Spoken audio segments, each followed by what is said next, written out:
인천의 늦은 겨울은 조용했다. 한지훈은 매일 같은 시간에 병원으로 향했고 같은 시간에 돌아왔다. 간호사로 일한 지 15년, 그의 하루는 시계처럼 돌아갔다. 사람들은 그를 성실한 사람이라 불렀지만 아무도 그가 매일 같은 악몽을 꾸며 살아가는 걸 몰랐다. 열네해 전 광주의 봄축제에서 5살 딸이 사라진 날 이후로 그의 삶은 멈춰 있었다. 사건은 경찰의 수사로도 결론이 나지 않았다. 유괴도, 사고도 아닌 그냥 증발. 그 두 글자가 그의 남은 인생을 결정지었다. 그는 병원 근처에 작은 원룸으로 이사했고 최소한의 말과 최소한의 관계로 버텼다. 세상이 돌봐주지 않는 상처는 스스로 다스려야 한다는 걸 배웠다. 그는 퇴근 후마다 낡은 노트북 앞에 앉아 밤을 보냈다. 무언가를 잊기 위해 시작한 온라인 커뮤니티의 대화가 어느새 그를 다른 삶으로 이끌었다. 익명의 대화 속에서 만난 한 사람, 서예린. 그녀는 초등학생 아들을 홀로 키우는 사람이라고 했다. 남편은 오래전 세상을 떠났고 그녀는 부산의 한 도서관에서 근무하며 살아가고 있었다. 지우는 처음엔 가벼운 인사로 시작했다. 하지만 그 짧은 인사가 점점 길어지고 어느새 하루를 버티게 만드는 유일한 이유가 되었다. 밤마다 이어지는 메신저 창에는 일상의 소소한 대화가 쌓였다. 아이의 숙제 이야기, 도서관의 조용한 풍경, 인천의 비 오는 날씨. 그 대화들이 그를 살게 했다. 시간이 흐르며 그는 마음속에 오래 묻어두었던 단어를 꺼내게 되었다. 감정. 그 단어는 그에게는 죄책감과 두려움의 다른 이름이었다. 누군가를 좋아해도 된다는 생각이 들기까지 열네해가 걸렸다. 서예리는 그를 판단하지 않았고 그의 조심스러움마저 이해했다. 그녀는 늘 짧고 단정한 문장을 썼다. 당신 하루는 어땠어요?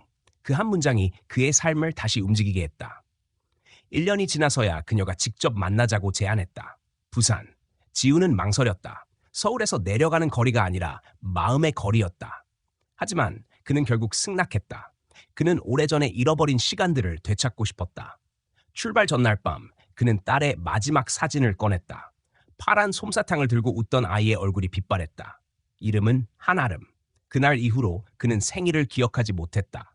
축하할 이유가 없었기 때문이다. 그러나 이번 여행은 다른 의미를 가졌다. 누군가와 새로이 시간을 만든다는 건 과거의 자신에게서 한 발짝 떨어지는 일이었다. KTX 표를 예매하며 그는 심장이 미세하게 떨리는 걸 느꼈다. 예린의 메시지는 짧았다. 부산역 앞 오전 11시. 그는 그 문장을 수십 번 되뇌었다. 새로운 만남은 그에게 약속이 아니라 시험처럼 느껴졌다. 그 약속을 지키면 자신이 딛고 있던 어둠이 완전히 사라질지도 몰랐다. 그는 출발 당일 새벽 창문을 열어 바람을 느꼈다. 세상이 변한 게 없었다. 거리의 간판도, 버스의 소리도, 출근길의 풍경도 그대로였다. 하지만 그의 마음속에는 미묘한 전환점이 있었다. 누군가를 믿어보기로 한 결정. 그건 그에게 가장 두려운 일이었다. 부산행 열차에 오르자 낯선 긴장감이 감돌았다. 인천에서 출발해 대전을 지나 남쪽으로 향하는 그 여정은 마치 과거로부터 도망치는 길 같았다. 창밖의 풍경이 빠르게 변할수록 그의 마음속 무게는 조금씩 줄어들었다. 처음으로 스스로에게 용서를 구했다. 그날 내가 잠시 한눈을 팔았을 뿐이야. 이 문장을 스스로에게 속삭이며 눈을 감았다. 열차가 부산역에 도착하자 안내방송이 흘렀다. 그 순간 그는 오랜만에 심장이 제자리를 찾는 듯한 느낌을 받았다. 대합실의 소음, 사람들의 발소리, 여행객의 웃음소리. 모든 것이 현실이었다. 그는 핸드폰을 꺼내 화면을 확인했다. 메시지 하나. 도착했어요? 저희는 역 앞 카페에 있어요. 그는 자신도 모르게 미소를 지었다. 오랜만에 느끼는 기대감이었다. 수년 동안 그에게 만남이라는 단어는 경찰서, 병원, 실종센터와 같은 단어들과는 연결되어 있었다. 하지만 오늘은 달랐다. 한때 모든 걸 잃었던 사람이 새로운 삶을 향해 발을 디딜 때 세상은 다시 그에게 색을 되돌려 주었다. 지우는 사람들 속을 걸으며 생각했다. 이 만남이 인연일지 우연일지 알 수 없었다. 하지만 그는 알고 있었다. 인생은 한 번의 선택으로 방향이 바뀐다. 열네해 전에도 그랬다. 잠시의 선택이 모든 것을 앗아갔듯 이번 선택이 그를 되살릴지도 몰랐다. 그는 카페 문 앞에 섰다. 안에서는 아이의 웃음소리가 들렸다. 문을 여는 순간 그는 무언가 시작된다는 걸 직감했다. 사랑이 아니라 회복의 시작이었다. 부산의 하늘은 여전히 회색이었다. 그러나 그의 마음속에는 처음으로 색이 돌아왔다. 삶은 여전히 불완전했고 과거는 지워지지 않았다. 하지만 지금 그는 알았다. 사람은 완벽해지지 않아도 다시 시작할 수 있다는 것을. 그날 밤 그는 호텔 창가에 앉아 하루를 정리했다. 여전히 딸의 이름을 속으로 부르며 예린의 따뜻한 미소를 떠올렸다. 과거와 현재가 교차하는 그 자리에서 그는 깨달았다. 모든 상처는 누군가를 다시 믿을 용기를 가질 때 조금씩 아문다는 것을. 그가 그날 느낀 건 단순한 기쁨이 아니었다. 오랜 절망 끝에서 피어나는 아주 작은 빛이었다. 그 빛은 아직 희미했지만 분명히 존재했다. 그리고 그 빛은 곧 그를 새로운 이야기로 이끌 것이다. 부산역에서 나와 서예린과 마주한 순간 한지훈은 오랜 시간 잃어버렸던 감정이 되살아나는 것을 느꼈다. 그녀는 화면 속에서와 다르지 않았다. 담백하고 단정한 미소, 조심스러운 말투, 그리고 곁에 서 있는 초등학생 아이 민호. 세 사람은 어색한 인사를 나눈 뒤 함께 걸음을 옮겼다. 부산의 바람은 차가웠지만 마음속에는 묘한 따뜻함이 스며들었다. 지우는 짧은 순간에도 알았다. 이 만남이 단순한 인연이 아니라는 것을. 예리는 차를 준비해 두었다며 주차장으로 안내했다. 민호는 새 가방을 메고 장난스럽게 걸음을 재촉했다. 세 사람은 말없이 차에 올랐고 도로 위로 차가 나아갔다. 그동안의 대화가 떠올랐다. 늦은 밤마다 서로의 일상을 이야기하던 시간들, 화면 너머에서 나누었던 안부와 위로. 지금 이 공기는 그 모든 시간의 연장이었다. 지훈은 그 사실이 낯설고도 자연스러웠다. 도심을 벗어나며 예리는 잠시 내비게이션을 확인하더니 미소를 지었다. 오늘 하루는 특별히 휴가를 냈다고 했다. 그 한마디에 지훈의 가슴이 미세하게 흔들렸다. 누군가 자신을 위해 시간을 비운다는 건 오랫동안 잊고 있던 호의였다. 민호는 뒷좌석에서 게임기를 켜고 소리 없이 집중했다. 그 평온한 분위기 속에서 지훈은 문득 과거의 어떤 순간이 스쳤다. 어린 아름과 함께 차를 타고 가던 기억, 창문에 비치던 작은 손의 그림자. 그 짧은 장면이 머릿속을 스치고 지나갔다. 예리는 차를 몰아 해운대 부근의 한 카페 앞에 멈췄다. 점심을 간단히 해결하자며 자리를 잡았다. 대화는 조심스러웠지만 편안했다. 그녀는 부산에서의 삶을 이야기했다. 혼자 아이를 키우며 살아가는 일상의 어려움, 그래도 웃을 수 있는 이유, 그리고 언젠가 아이가 자기 힘으로 세상을 살아갈 수 있기를 바란다는 마음. 지우는 고개를 끄덕이며 들었다. 그녀의 말 속에는 꾸밈이 없었고 그 꾸밈 없음이 그를 안정시켰다. 그는 자신이 이 도시로 온 이유가 단순히 사람을 만나기 위함이 아니라 마음의 안정을 배우기 위함이었다는 생각이 들었다. 식사를 마치고 세 사람은 차를 다시 몰아 광안리 근처로 향했다. 도로 양옆에 간판들이 스쳐 지나갔고 아이의 웃음소리가 공기를 채웠다. 예리는 지훈에게 부산을 처음 온 거냐고 물었다. 그는 고개를 끄덕였다. 14해 전 전국을 돌아다니며 딸의 흔적을 찾아 헤맬 때도 부산에는 오지 않았다. 이 도시는 그에게 낯선 동시에 새로운 시작의 상징처럼 느껴졌다. 예리는 이 도시가 자신에게도 위로가 되었다고 했다. 서울에서 내려온 뒤 이곳에서 처음으로 마음이 편해졌다고. 그 말은 묘하게 지훈의 마음에 닿았다. 예리는 차를 멈추고 민호에게 잠시 바람을 쐬자고 했다. 민호는 신이 나서 뛰어갔고 지훈은 멀찍이 그 모습을 바라보았다. 아이가 공을 던지고 웃는 모습은 어딘가 아름과 닮아 있었다. 그 생각이 들자 가슴이 조여왔다.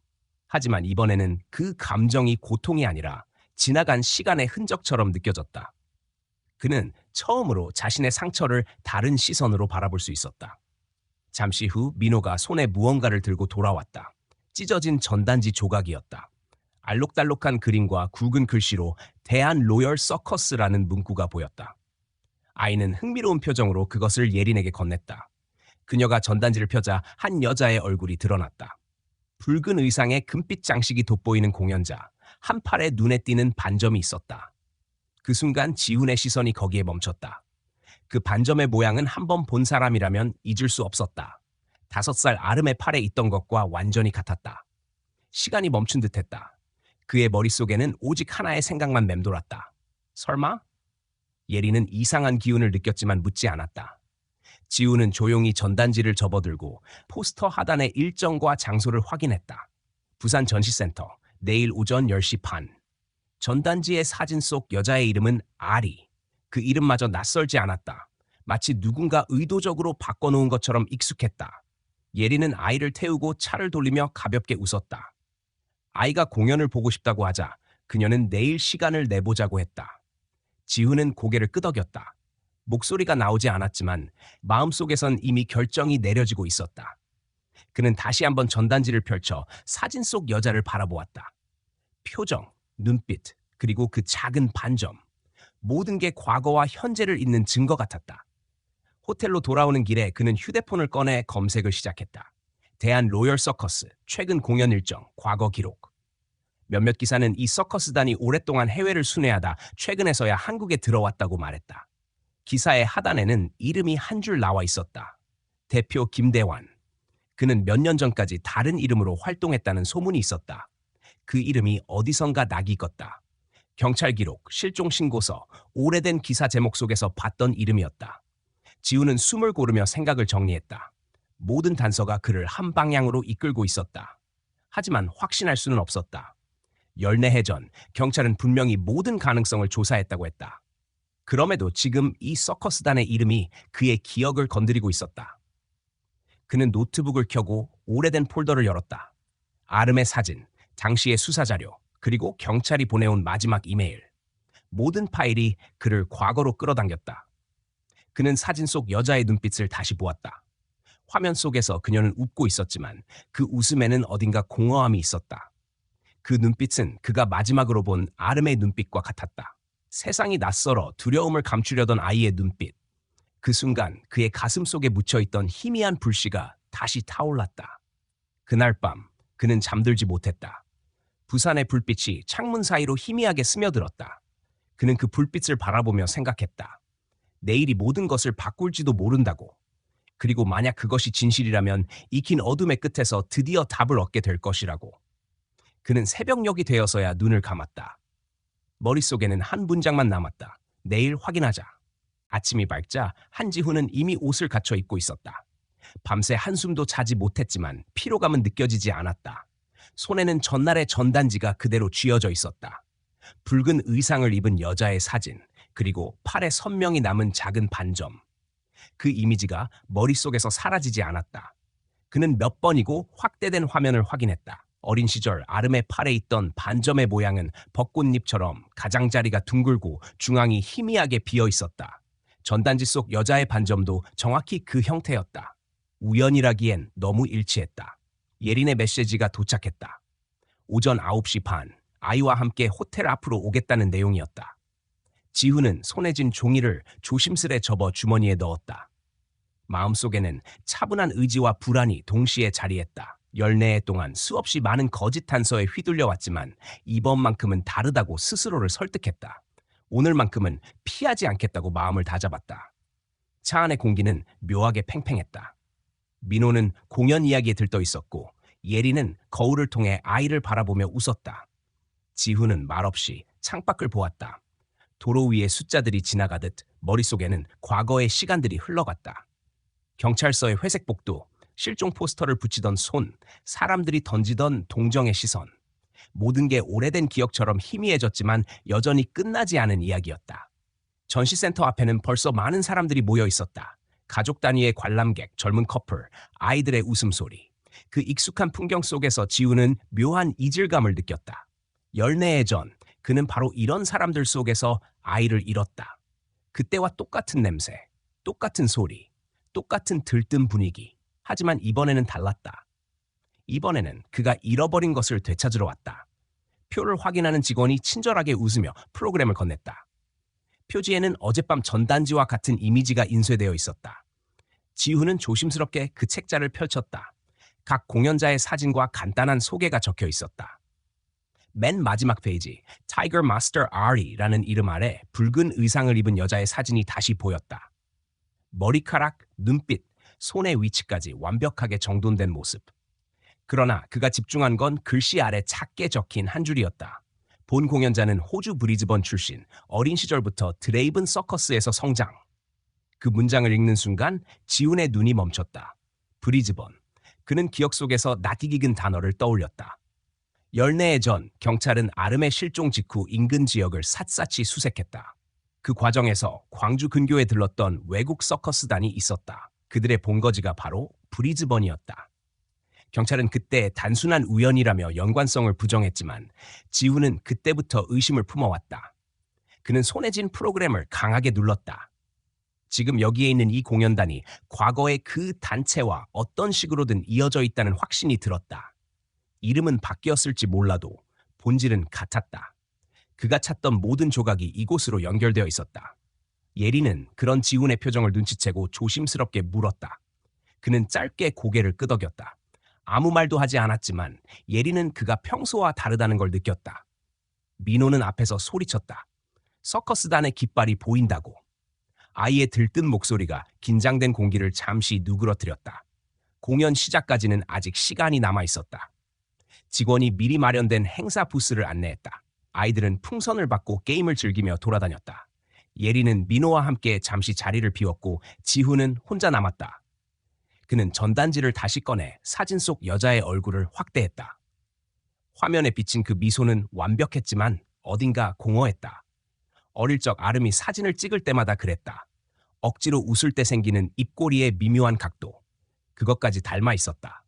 한쪽 부스에서는 공연 관련 기념품을 팔고 있었다. 지훈은 무심히 걸어가 브로슈어를 집어들었다. 그 안에는 과거의 공연 기록이 간단히 정리되어 있었다. 드레이븐 미스틱 서커스라는 이름으로 활동하던 시기, 그리고 대한 로열 서커스로 명칭을 변경한 시점이 함께 적혀 있었다. 변경 시기는 정확히 10년 전. 바로 그때 그는 해외 뉴스에서 이 단체와 관련된 실종 사건 기사를 읽었던 기억이 떠올랐다. 그는 깊게 숨을 내쉬었다. 퍼즐의 조각들이 제자리를 찾아가고 있었다. 그러나 아직 결정적인 증거는 없었다. 그럼에도 그는 직감적으로 알았다. 내일이 아니라 바로 오늘 진실을 확인해야 한다고. 잠시 후 예린과 민호가 돌아왔다. 아이는 솜사탕을 손에 쥐고 있었고 예린은 조심스레 미소를 지었다. 그녀는 공연이 시작되면 아이를 데리고 앞자리에 앉을 테니 지훈이 잠시 자리를 비워도 괜찮다고 말했다. 그녀는 이유를 묻지 않았고 지훈은 그 배려에 감사했다. 공연장 안으로 들어가기 전 지훈은 마지막으로 핸드폰을 열어 과거의 자료를 확인했다. 실종 당시 경찰이 정리했던 서커스단 리스트 중 하나에 Raven Entertainment라는 이름이 있었다. 대표 이름은 빅터 코헨. 지금의 김대환과 영어 표기 순서가 정확히 일치했다. 그 순간 지훈의 눈동자가 흔들렸다. 이름만 바뀌었을 뿐 사람은 같았다. 공연장 안에서는 음악이 흐르고 있었다. 사람들의 웃음소리가 번졌다. 지훈은 천천히 자리에 앉았다. 무대 중앙에는 아직 커튼이 내려져 있었고 스포트라이트는 꺼진 상태였다. 그는 프로그램을 다시 한번 펼쳐들었다. 붉은 의상, 금빛 장식, 그 완벽한 미소. 눈앞의 이미지는 단순한 공연 홍보물이 아니라 잃어버린 시간의 잔재처럼 느껴졌다. 그는 결심했다. 오늘 이 무대에서 직접 확인하리라. 그 어떤 결과가 기다리고 있더라도 이제는 도망치지 않겠다고. 조명이 꺼지고 관객의 박수가 시작됐다. 커튼이 서서히 올라가자 그의 시선은 본능적으로 중앙을 향했다. 그곳에 그녀가 있었다.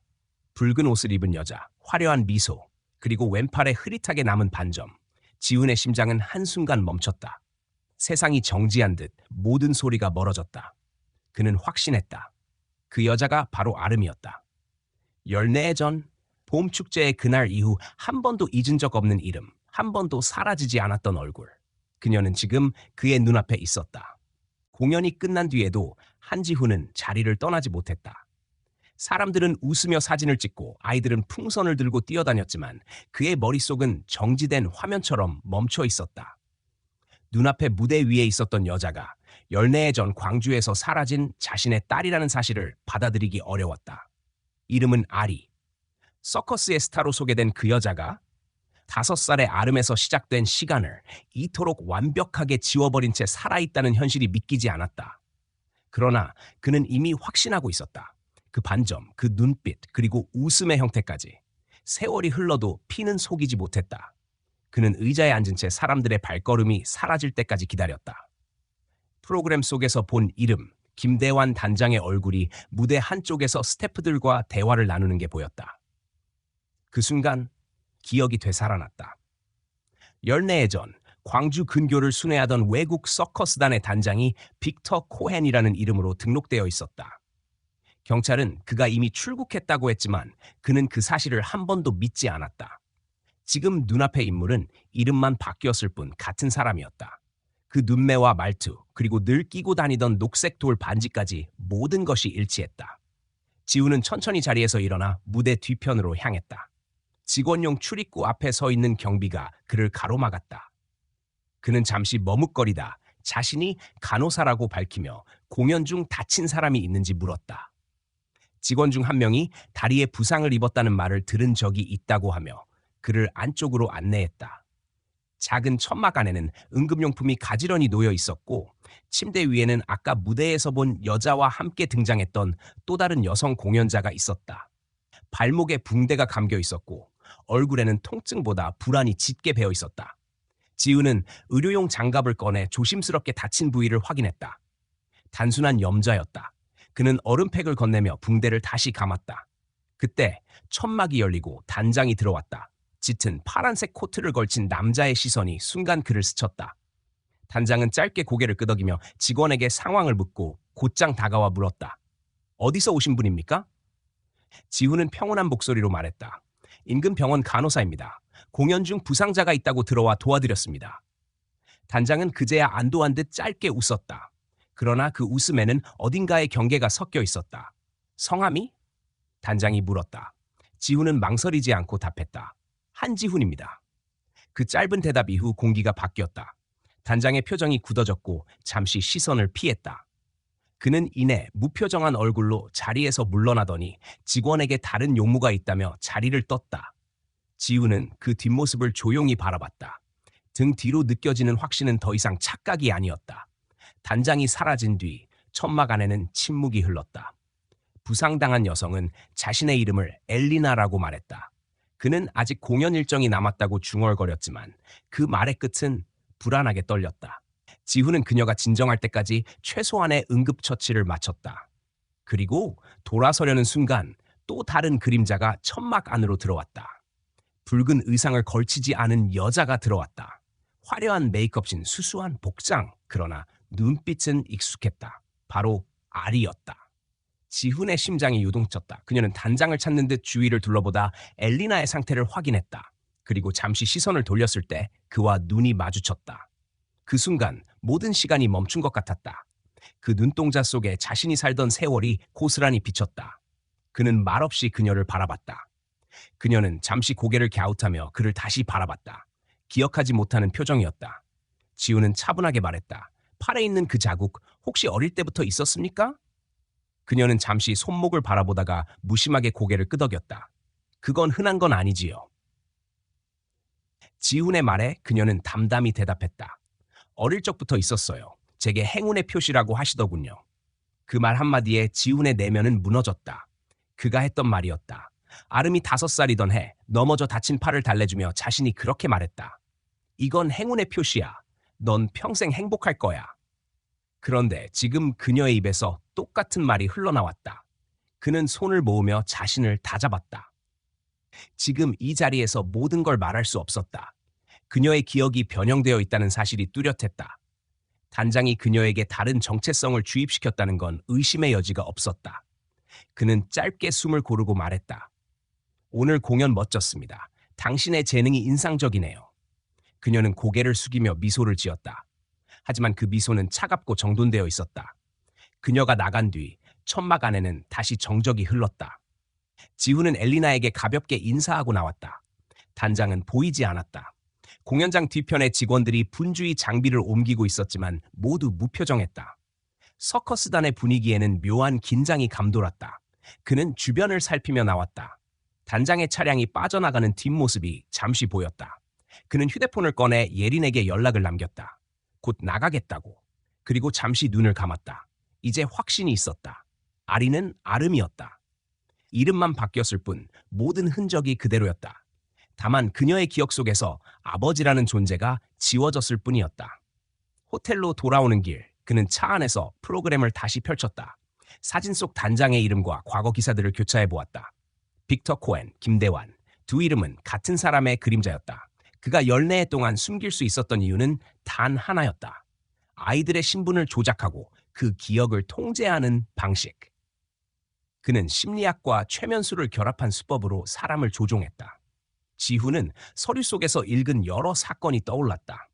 유럽과 동남아에서 연속적으로 사라진 아이들. 단장이 공연단을 옮길 때마다 비슷한 시기가 반복되었다. 그는 노트북을 켜고 경찰청 공개 자료를 검색했다. 이름이 지워진 미해결 실종 사건 목록 속에서 아름의 이름이 여전히 남아 있었다. 사건 번호 엉육농사 GJAE. 마지막으로 갱신된 날짜는 14년 전 그해 여름이었다. 그 옆에는 붉은 글씨로 추가 증거 없음이라는 문구가 붙어 있었다. 그러나 그는 알았다. 오늘 본 모든 것이 그 증거였다. 지훈은 전단지를 다시 꺼내 접었다. 내일 공연이 한 번 더 예정되어 있었다. 그는 그때 다시 그녀를 마주하기로 결심했다. 이번에는 단순한 관객으로가 아니라 아버지로서의 마지막 싸움을 위해서였다. 다음 날 아침, 한지훈은 호텔 창가에 앉아 컴퓨터 화면을 바라보고 있었다. 밤새 거의 잠을 이루지 못했다. 검색창에는 대한 로열 서커스, 김대환, 빅터 코엔이라는 단어가 번갈아 떠 있었다. 기사와 블로그, 해외 뉴스, 오래된 경찰 기록까지 이어진 검색 결과 속에서 그는 하나의 패턴을 찾았다. 서커스단이 머문 도시마다 한두 명의 실종자가 발생했고 그 시점이 언제나 이동 직전이었다. 경찰은 증거 불충분으로 사건을 종결했지만 이름만 바뀐 단장이 여전히 활동 중이라는 사실은 분명했다. 그는 전날 천막 안에서 본 엘리나의 불안한 표정을 떠올렸다. 그녀의 눈빛에는 두려움이 있었다. 단장이 그녀들을 통제하고 있다는 확신이 들었다. 특히 아리, 즉 아름. 그녀는 외형뿐 아니라 기억까지 새롭게 조작된 채 살아가고 있었다. 지훈은 차갑게 현실을 받아들였다. 어쩌면 단장은 최면이나 심리 조작을 통해 그녀를 완전히 다른 사람으로 만든 것일지도 몰랐다. 그는 결심했다. 오늘 다시 서커스단을 찾아가 진실을 확인하겠다고. 더 이상 기다릴 이유가 없었다. 그동안의 공포와 회피는 끝났다. 이번에는 끝을 본다는 각오였다. 예린에게는 간단한 메시지를 남겼다. 오늘은 개인적인 볼일이 있습니다. 공연장에는 가지 마세요. 그녀는 이유를 묻지 않았고 단지 조심하세요라고 답장을 보냈다. 오전 10시 지훈은 전시센터로 향했다. 입구 근처에는 전날보다 적은 인파가 있었다. 그는 직원 출입구를 돌아서 뒤편의 차량 이동구역으로 갔다. 출입을 막는 안내문이 붙어 있었지만 그는 무심히 지나쳤다. 공연단의 이동 차량과 트럭이 줄지어 있었다. 그중 하나에는 공연용 장비라는 스티커가 붙어 있었고 뒷문에는 굵은 자물쇠가 걸려 있었다. 잠시 그 옆에 서 있던 스태프 2명이 무전기로 대화를 나누는 동안 지훈은 눈으로 주변을 훑었다. 그때 천막 안쪽에서 들려오는 낯선 소리를 들었다. 단장의 낮은 목소리와 함께 누군가의 울음 섞인 호흡이 섞여 있었다. 그는 숨을 고르고 귀를 기울였다. 단장이 말했다. 공연 순서를 다시 외워. 어제는 집중이 흐트러졌어. 이어지는 침묵, 그리고 약한 여성의 대답. 그 목소리는 분명 아리였다. 지훈은 천막 뒤쪽의 작은 틈으로 다가갔다. 얇은 천 너머로 단장의 뒷모습이 보였다. 그는 의자에 앉아 있었고 맞은편에는 아리와 엘리나가 있었다. 단장은 손에 무언가를 쥐고 있었다. 빛이 반사되어 반짝였다. 그것은 작은 금속 펜던트, 최면용 진자였다. 지훈의 심장이 무겁게 뛰었다. 단장은 펜던트를 흔들며 일정한 리듬으로 말을 반복했다. 당신은 이곳에서 태어났어. 세상 밖에는 아무도 없어. 이곳이 너의 집이고 나는 너를 지켜주는 사람이다. 그 말에 따라 아리의 표정은 점점 공허해졌다. 눈동자가 흐릿해지고 입술이 미세하게 떨렸다. 엘리나 역시 조용히 눈을 감고 있었다. 지훈은 더 이상 참을 수 없었다. 천막의 입구를 밀고 들어가며 단호하게 소리쳤다. 단장은 놀라 고개를 들었다. 지훈은 그 자리에서 서류 가방을 꺼내며 경찰 출신 지인을 통해 확보한 자료를 내밀었다. 오래된 신문 기사와 경찰 보고서 복사본이었다. 이건 열네해 전 광주 실종 사건의 기록입니다. 그때 당신의 이름은 빅터 코헨이었죠. 지금은 김대환. 단장은 잠시 침묵하다가 천천히 웃었다. 그건 오래된 오해죠. 난 공연인일 뿐입니다. 지훈은 그의 말에 동요하지 않았다. 그 아이 아리. 당신이 데려간 그날 그녀의 이름은 한아름이었습니다. 5살이었고 축제장에서 사라졌습니다. 당신이 데려가 최면으로 기억을 지웠습니다. 단장은 얼굴에 표정을 지으며 차분히 말했다. 사람은 누구나 자신이 믿고 싶은 진실을 만들어내죠. 당신도 마찬가지군요. 아리는 여전히 무표정했다. 그는 손을 내밀어 그녀를 부르려 했지만 그녀는 그를 모르는 사람처럼 바라봤다. 단장은 그 틈을 타며 조용히 말했다. 그녀는 행복합니다. 당신 곁에서는 두려움밖에 몰랐겠죠. 내가 그녀를 예술가로 만들었어요. 그 말은 칼날처럼 가슴에 꽂혔다. 지우는 단장의 손목을 붙잡으며 낮은 목소리로 말했다. 당신이 한 건 구원이 아니라 범죄입니다. 순간 단장은 손을 뿌리치며 뒤로 물러섰다. 그의 얼굴에 분노가 서렸다. 당신은 그녀를 버렸습니다. 나는 데려와 살게 했을 뿐이요. 그 말은 사실보다 독했다. 지우는 입술을 굳게 다물었다. 그때 천막 바깥에서 예린의 목소리가 들렸다. 그녀는 걱정된 얼굴로 나타나 지훈을 찾았다. 단장은 그 틈을 이용해 천막을 벗어나려 했다. 지훈은 예린에게 눈짓으로 전화하라고 했다. 그녀는 즉시 휴대폰을 꺼내 빅1에 신고를 넣었다. 단장은 도망치려 했지만 이미 출구는 다른 직원들이 가로막고 있었다. 그는 위협적인 목소리로 외쳤다. 내가 한 일은 공연을 위한 예술이야. 사람들은 내가 만든 환상에 감동했지. 아무도 불행하지 않았어. 지우는 그 말을 무시하고 아리에게 다가갔다. 그녀는 여전히 멍한 표정으로 그를 바라봤다. 아름, 아버지야. 그는 조용히 말했다. 그녀의 눈동자가 잠시 흔들렸다. 그러나 바로 다시 공허해졌다. 단장이 외쳤다. 그 이름은 그녀의 것이 아니야. 아리는 새로운 인생을 얻은 거야. 지우는 단호하게 답했다. 그건 당신이 훔친 인생입니다. 그때 경찰의 사이렌 소리가 들렸다. 단장은 끝내 저항하지 못하고 체포되었다. 그는 마지막까지 웃음을 잃지 않았다. 그녀는 돌아오지 않을 겁니다. 이미 나를 아버지로 기억하니까. 그 말은 지훈의 가슴을 무너뜨렸다. 아리는 경찰에 의해 보호 조치되었고 심리 상담을 위해 병원으로 이송되었다. 예리는 민호를 데리러 가야 했지만 끝까지 그의 곁을 지켰다. 그날 밤 지훈은 병원 복도에 앉아 있었다. 담당 의사는 말했다. 그녀의 기억은 장기간의 심리적 세뇌로 변형되었습니다. 하지만 시간이 지나면 회복될 가능성이 있습니다. 지훈은 고개를 끄덕였다. 마음 한구석에서 묵직한 고통이 올라왔다. 14해 만에 다시 찾은 딸은 그를 기억하지 못했다. 그러나 그는 포기하지 않기로 했다. 그녀가 어떤 모습이든 그건 여전히 자신의 아이였다. 이제부터 해야 할 일은 되찾는 것이 아니라 다시 배우는 것이었다. 부모로서, 한 인간으로서 잃어버린 시간을 다시 채워나가는 일. 밤이 깊어갈수록 그는 병실의 불빛을 바라보며 조용히 다짐했다. 모든 게 무너져도 이번에는 끝까지 지킬 것이라고. 그날 저녁, 경찰 조사는 계속되었다. 단장은 끝내 혐의를 부인했지만 지훈이 확보한 자료와 현장 녹음 그리고 서커스단 내부 직원의 증언이 하나씩 더해지며 사건의 실체가 드러났다. 아이들을 데려와 이름을 바꾸고 기억을 조작해 새로운 인물로 길러온 정황은 명확했다. 그러나 가장 큰 문제는 피해자들의 기억이 파편처럼 흩어져 있었다는 것이었다. 아름 역시 그중 하나였다. 그녀는 진술 과정에서도 단장을 아버지라 불렀고 자신이 누구였는지 묻는 질문에 아무런 대답도 하지 못했다. 지훈은 경찰서 밖 복도에 앉아 있었다. 벽시계에 초침이 움직이는 소리만 들렸다. 경찰은 절차상 가족관계 증명과 유전자 검사를 통해 친자 여부를 확인해야 한다고 말했다. 그가 기다리는 동안 예린이 조용히 다가와 물병을 건넸다. 그녀는 아무 말도 하지 않았지만 그 침묵이 오히려 지훈의 마음을 안정시켰다.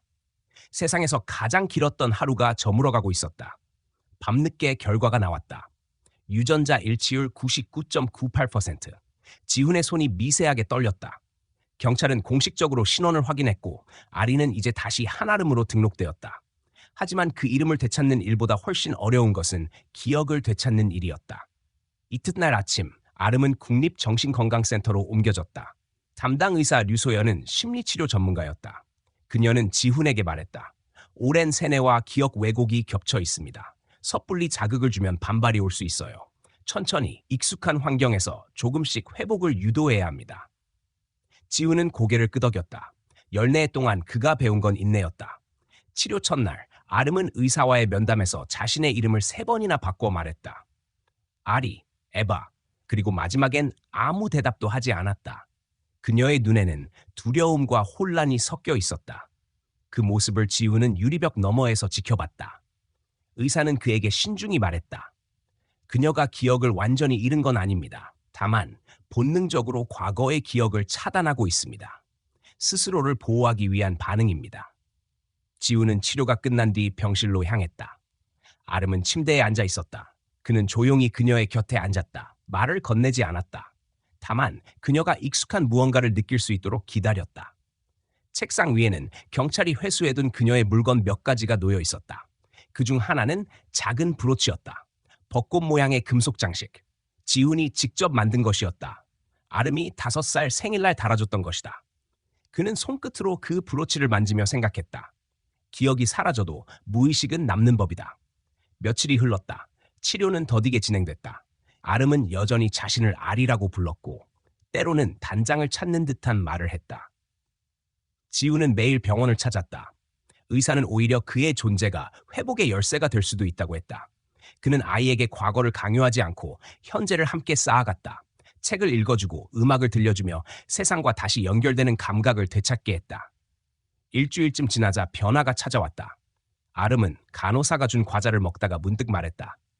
이거 옛날에도 먹은 적 있어요. 그 말 한마디에 지훈의 마음이 떨렸다. 간호사는 그 사실을 기록했고 의사는 다음 치료 때 사진 자극을 병행하기로 했다. 지훈은 집에서 낡은 앨범을 꺼냈다.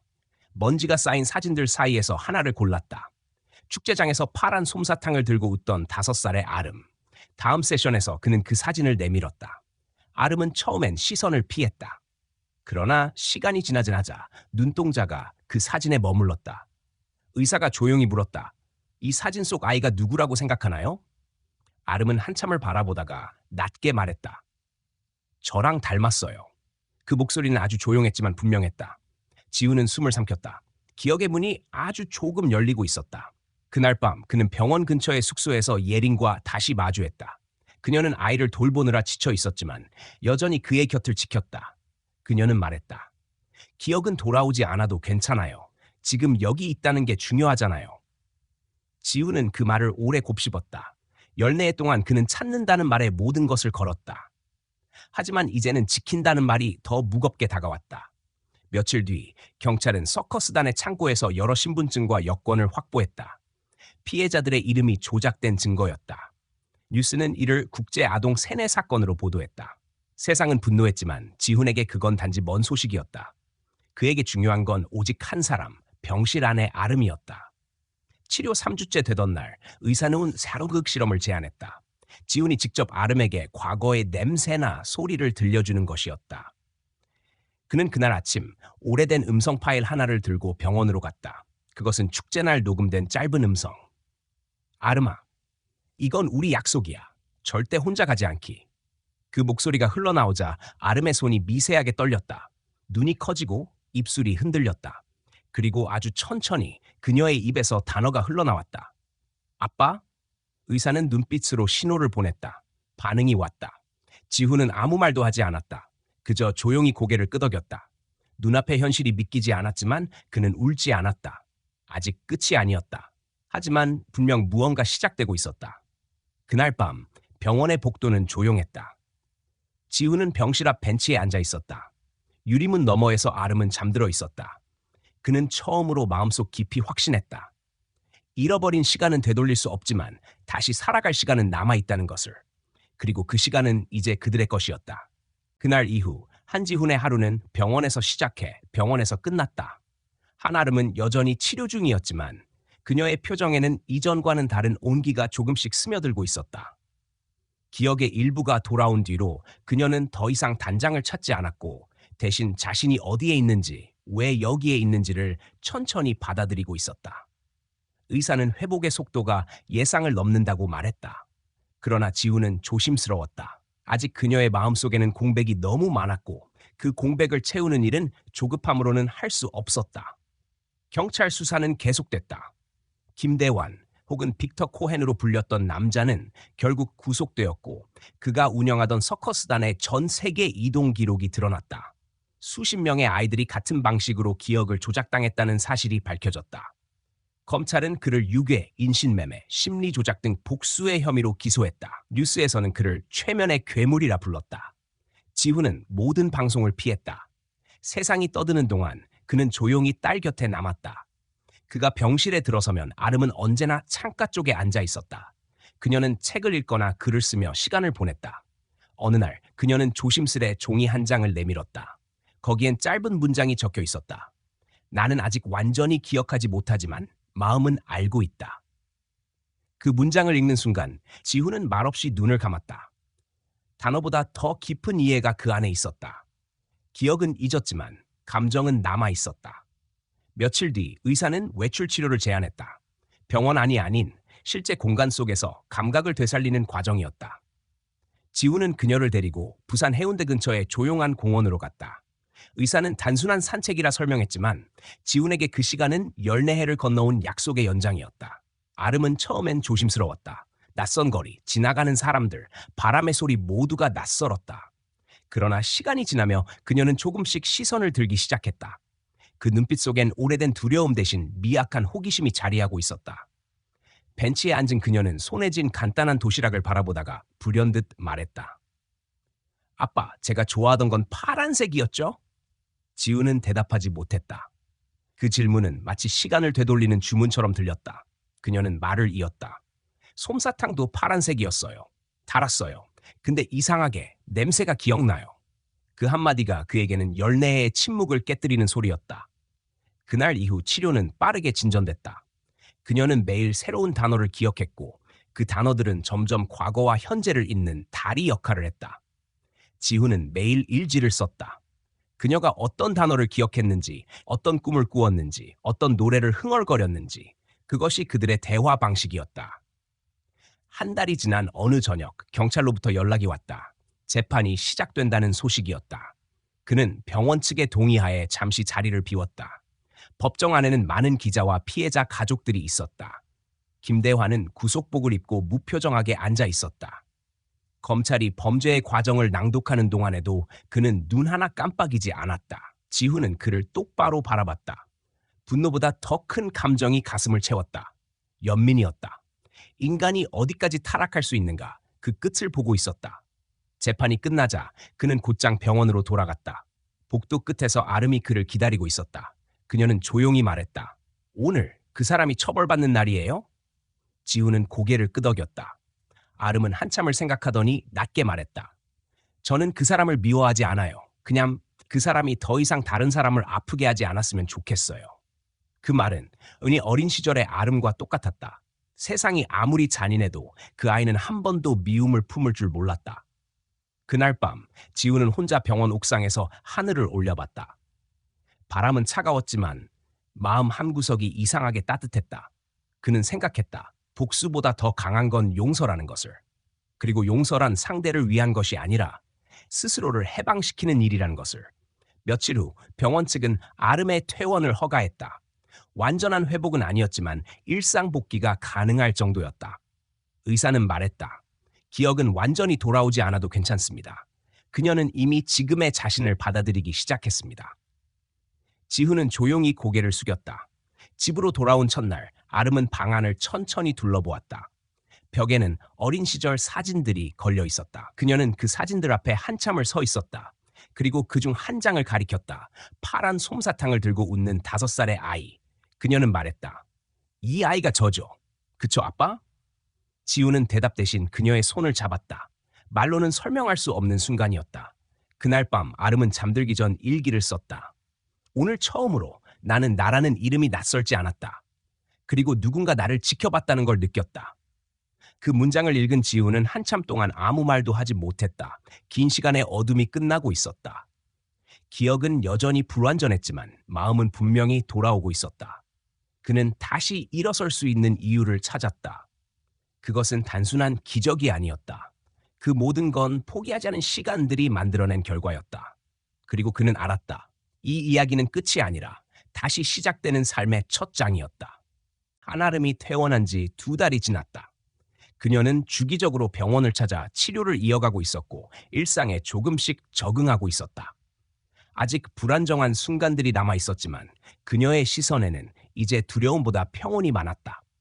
한지훈은 매일 아침 회사로 출근하기 전 부엌 식탁에 아침을 차려두고 나갔다. 그 작은 일상이 그에게는 새로운 삶의 상징이었다. 14해 동안 멈춰있던 시간이 조금씩 흐르고 있었다. 주말이면 둘은 근처 복지센터를 찾았다. 그곳에는 서커스단 사건의 피해자 가족들을 위한 모임이 있었다. 처음엔 참여를 망설였지만 아름은 어느 날 조용히 말했다. 그 사람들을 만나고 싶어요. 나만 살아남은 게 아니라는 걸 알고 싶어요. 그렇게 두 사람은 매주 그곳을 찾았다. 피해자 가족들은 각자의 상처를 안고 있었다. 어떤 부모는 아직 아이를 찾지 못했고 어떤 사람은 기억을 되찾은 후에도 과거를 받아들이지 못했다. 그 속에서 아름은 조금씩 자신을 이해했다.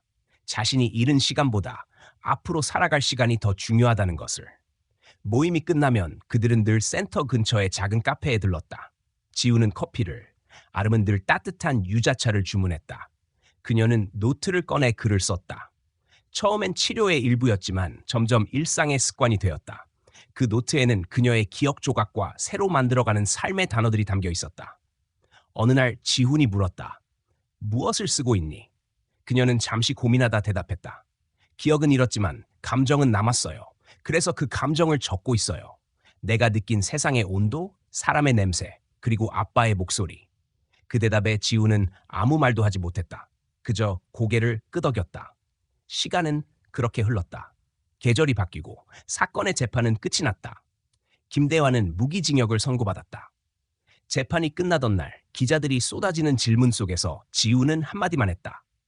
그는 벌을 받았지만 진짜 정의는 고통을 이겨내고 다시 살아가는 사람들의 몫입니다. 그 말은 많은 이들의 마음에 남았다. 복수보다 회복, 증오보다 용서가 더 어렵다는 것을 그는 누구보다 잘 알고 있었다. 그해 봄, 아름은 대학에 복학했다. 서커스단에서 배웠던 무용 기술이 그녀의 유일한 무기가 되었고 그녀는 예술치료학과로 진학했다. 그녀는 몸이 아닌 마음의 균형을 다루는 법을 배우고 있었다. 강의 첫날 교수는 학생들에게 물었다. 당신을 이 자리에 있게 한 이유는 무엇입니까? 아름은 대답했다. 누군가에게 빼앗긴 시간이 있었지만 이제는 그 시간을 다른 사람을 위해 쓰고 싶어요. 강의실은 잠시 조용해졌다. 그 순간 그녀의 목소리는 더 이상 떨리지 않았다. 지우는 여전히 딸의 곁에 있었다. 때로는 조용한 거리에서 함께 걷고 때로는 말없이 같은 음악을 들었다. 그는 더 이상 잃은 시간을 되돌리려 하지 않았다. 대신 오늘을 온전히 살아내는 법을 배웠다. 아름은 가끔 말했다. 아빠, 인생이 다시 시작된 것 같아요. 그때마다 지우는 답했다. 우리에게 끝이란 없어. 다만 다른 모양의 내일이 있을 뿐이야. 여름이 다가올 무렵 아름은 복지센터에서 심리미술 프로그램을 맡게 되었다. 참가자들은 대부분 외상 후 불안장애를 겪는 이들이었다. 그녀는 캔버스 앞에 선 참가자들에게 말했다. 그림은 기억을 그리는 게 아니라 감정을 비우는 거예요. 채워진 건 무겁지만 비워내면 가벼워집니다. 그녀의 목소리는 부드러웠지만 단단했다. 누군가가 그녀에게 물었다. 당신은 어떻게 그걸 알게 됐어요? 아름은 미소를 지으며 대답했다. 제가 직접 비워봤으니까요. 그날 프로그램이 끝난 후 지훈이 센터 앞에서 기다리고 있었다. 그는 조용히 물었다. 오늘은 어땠어? 아름은 대답했다. 누군가를 돕는다는 게 이렇게 어렵고도 따뜻한 일인지 몰랐어요. 지훈은 그 말을 들으며 생각했다. 삶이란 결국 서로의 상처를 닦아주는 과정이라는 것을. 가을이 되었을 때 두 사람은 처음으로 광주로 향했다. 그곳은 아름이 사라졌던 축제의 도시였다. 경찰의 허락을 받아 사건 현장이 있던 공터를 찾았다. 이제는 놀이기구 대신 작은 도서관이 들어서 있었다. 아름은 조용히 서서 말했다. 이곳이 내 삶이 멈췄던 곳이네요. 지우는 고개를 끄덕였다. 아름은 잠시 생각에 잠기더니 노트에서 펜을 꺼내 한 줄을 적었다. 멈춘 곳에서 다시 시작한다.